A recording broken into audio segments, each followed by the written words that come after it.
গতকাল শুক্রবার সন্ধ্যার আগে দিয়া বাইরে হইলাম একটু ঘুরতে। আবু কালাম মামতো ভাই নাজমুলরে বললাম একটু সাগর পাড় ঘুরে আসি। সাগর পাড় যায় দিয়ে আরে বাপরে, মানুষের মাথা মানুষের খায়, নেপালি বেটিয়ে বেড়া যার লেগে কোনো জায়গার ভিতরে বসা যায় না। তারপর আর কি কইরাম, এন বসার মতো কোনো জায়গা নাই, কিছু নাই। আবু কালাম রে কইলাম বাজারও যাই, কাঁচা বাজার গিয়া কোলা ভিটা জালমুড়ি খাইয়াটাই আই। পরে রাসেল রে ফোন দিলাম, রাসেলে কই দিক দিয়া আসার লেগে কইলাম, আচ্ছা ঠিক আছে কাকা, আইতে আছি, তোমরা এদিক দিয়ে আইও। তো এই যাইতে যাইতে রাস্তাঘাটটিও একটু ভিডিও টিডিও করলাম। তো যাইতে যাইতে আমরা প্রায় বাজার কাছে চলে আইছি। এটা হইছে ফেরিঘাট, বাংলা এটার লঞ্চ ঘাট কয়।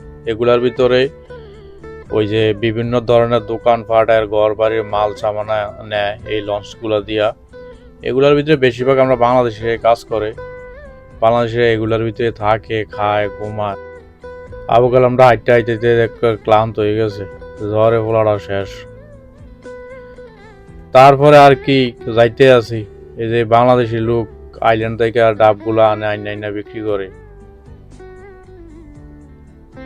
এই যে হিসাব নিকাশ করতে আছে এরা। তো এগুলা হচ্ছে লঞ্চ, ফেরি বলে এই দেশে।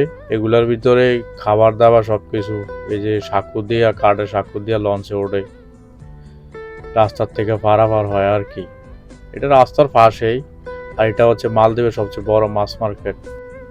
তো রাসেলে আসছে, আইসা বালাবুরা জিগাইতে আছে। তো আবু কালাম রে দৈরা করতে আছে কি তারে একবারে হুগাই গেছে, শরীরটা দিয়ে কাটি কাটি হয়ে গেছে। আবু কালাম করতে আছে ওরা খাইতারি না, রুচি নাই। তার লাগে বাজারও আইলাম, যে শস্য ভত্তা খাইয়া মুখটা রুচি আনতারেনি। এটি হচ্ছে কাঁচা বাজার, এখান থেকে আমরা শাক সবজি তরকারি কিনা নেই, নিয়ে রান্না বান্না করে খাই। এটা হচ্ছে বাজার। আর এটা হচ্ছে শুটকি বাজার, এটা মালদ্বীপে, সব মালদ্বীপে শুটকি এখানে। এটার পিছনে গলির ভিতরে আমরা যাবো এখন খাইতে। এই যে এখানে সব সিঙ্গারা, সমুচা, ঝালমুড়ি, গোলাপিটা সব কিছু এখানে পাওয়া যায়। এখানে সব বাংলাদেশি খাবার। দেখেন মানুষের মাথা মানুষজন মাহফিলে না, আর হেবাটা তো গামিয়ে গেছে গিয়া বানাইতে বানাইতে ঝালমুড়ি। তো এটা আমরা বুড়ুসুঙ্গের দোকান, হেবড়ারে কইলাম যাই আমরা 800 টাকা গোলাপিটা দেন ভত্তা টত্তা দিয়া সুন্দর করে, একজনের জ্বরে শরীরটা রুচি নাই। তো এখানে প্রত্যেক শুক্রবারে বেশিরভাগ বিকেলবেলা অনেক ভিড় থাকে। আমরা বাংলাদেশি সবাই এখানে খাইতে যায় বাংলা খাবার। তো উনি খোলা ভিটে আমরা ভত্তা টত্তা দিয়া 7-8 দিছে, আমরাও খাওয়া শুরু করলাম। মাসাল্লাহ সবার এখন রুচি হয়ে পড়ছে, খাইতে আছি। তো খোলা ভিটা খাওয়া শেষ, এবার কইলাম আমরা 4টা জালমুড়ি দেন একবার জাল কইরা। পরে জালমুড়িও দিল, খাইয়া দাইয়া সুন্দর করে আবার সাগরের কিনারা কিনারা হাঁটতে হাঁটতে আবার বাসা চলে আইছি। তো এমনি কাটতে যাইও আমরা প্রবাসের জীবন। এই